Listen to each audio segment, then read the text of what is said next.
Hi అండి, అందరికీ నమస్కారం. Welcome to my YouTube channel. ఇప్పుడే అందిన వార్త, మంత్రి ఇంట్లో విషాదం అండి. తీవ్ర విషాదంతో కుటుంబ సభ్యులు.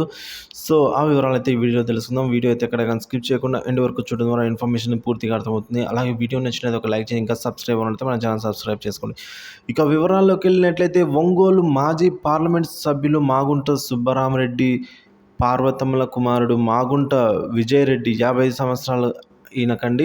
సో ఈ విజయబాబు అని కూడా అంటారు. సోమవారం ఉదయం నెల్లూరు అపోలోలో చికిత్స పొందుతూ ఈయన అక్కడే మృతి చెందడం దారుణమండి. సో ఆయన గత కొద్ది రోజులుగా అస్వస్థతతో అయితే బాధపడుతూ ఉన్నారు.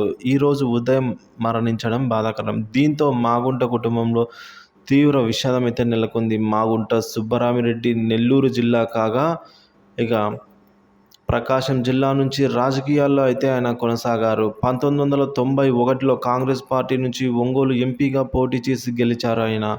1996లో ఆయన భార్య పార్వతమ్మ ఎంపీగా కాంగ్రెస్ నుంచి విజయం సాధించారు.